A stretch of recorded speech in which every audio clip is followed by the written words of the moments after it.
For this video, I want to show you how to make this cute little lollipop or sucker holder. It has a hole here, so like one of those Tootsie Pop candies can kind of stick through there, and this is where the actual stick of the lollipop is going to go through. I did one of these back at Christmas time. It was really popular, so now I wanted to do this unicorn, which could be fun for Valentine's Day or a birthday party.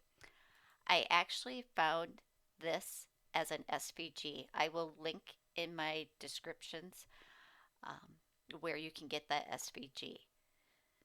So if you've never used an SVG file before, you're going to go upload and then go upload image and then browse to where you have that SVG file saved.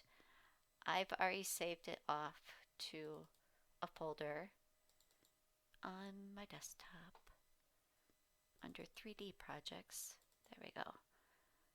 Unicorn lollipop holder. Now you're going to see that uploaded, it's fully colored, and it says cut image. It does not give me a choice to clean this up or save it as a print then cut. That's because this is a true SVG file. And SVG files, when they're created, contain data and information that tells Cricut Design Space or other cutting softwares that here's where the colors are, here's where the layers are, this is where you should cut. It's already done for you. That's why I like using true SVG files. If I want to change the name or add a tags to make searchable options, I can do that here, but otherwise I'm just going to go upload. That's it. This is now ready to add to my project and cut. It's that simple when you use a true SVG file. So now I click on it.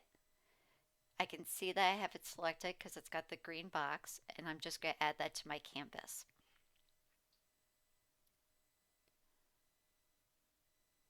So you can see this guy came in kind of smaller, and when I made it, this smaller hole is if you just want the lollipop to kind of peek through, but I kind of wanted like the whole thing to kind of come through, so I did make it larger.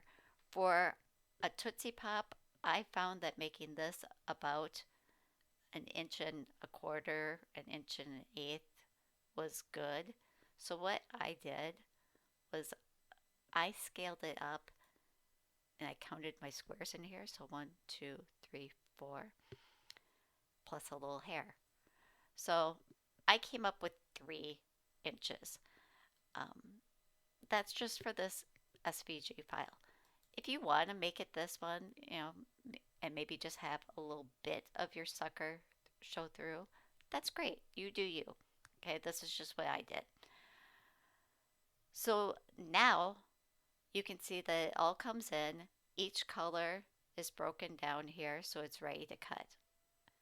I'm going to get rid of this one because this is the one I went with for my final project. That's it. That's all you have to do. Now you hit make it. It's going to then sort things out. And how many mats do we have here? 10 different mats. So go grab your cardstock, grab a color that matches each one of these. I did change the unicorn horn to be brown because I want to do it in a metallic rose gold, but there's no metallic color, so I just needed something different, so I knew it stood out. Okay, so I'm not going to show the whole cutting process because that would be kind of boring. This video will pick back up when I am ready to show you how to put this whole project together. So this is what our finished sucker holder is going to look like. I have my pieces cut out, and now I'm going to start to assemble everything. One tool I'm going to use a lot is my Zig two-way glue pen, and I love this. Zig has a couple pens. Some of them have a chisel tip, some have like the point of a pen tip, but it allows me to basically write on the back side of my cardstock pieces and apply glue, and then I can just pick them up and stick them in place. And then since the glue is still wet, I can kind of shift it and slide it around into place. When I use double-sided tape, sometimes it sticks down and then you're just stuck with your location. You get no wiggle room. So I like glue.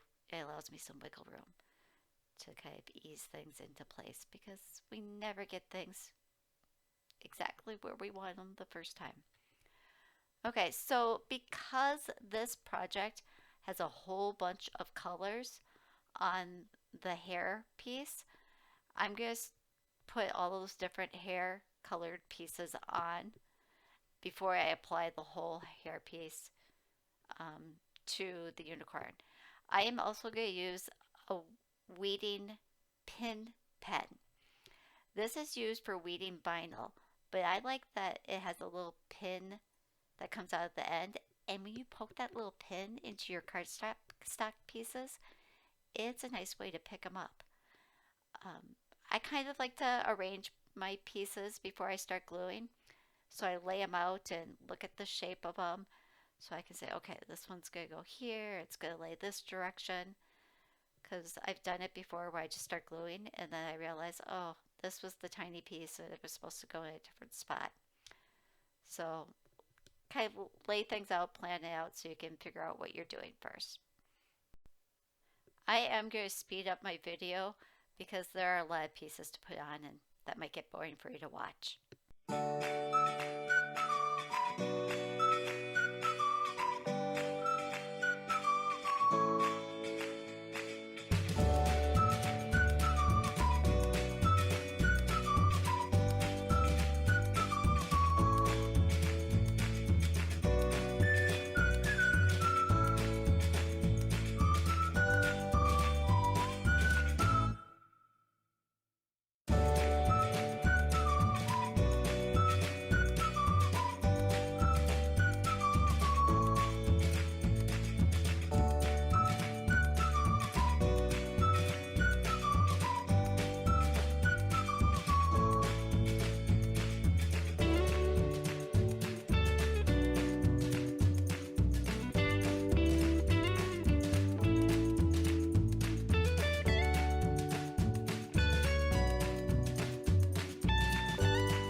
lot of little tiny pieces. But now I can glue on the hair piece and it'll just all start to come together. One thing I do want to show you right in here is, see how I didn't get things lined up perfectly? I have that little bit of white edge. Just come back with a pink marker and just kind of add a little accent around the edge, and it kind of hides where your edges don't line up perfectly. Because life is not perfect. We don't always get things to line up, but that's how we can hide those imperfections. The mouths were cut out of cardstock that already had adhesive on the back. So I just peeled off the adhesive backing piece and placed those right in place. Didn't even need to put the zig glue pen to use here. Okay, so now we have to put together the face. So I am just going to make little glue swish marks and then stick those black pieces on top of it. Perfect. Flip it around and do the same thing on the other side of the face. So now the last part are the little nose pieces, and they are tiny.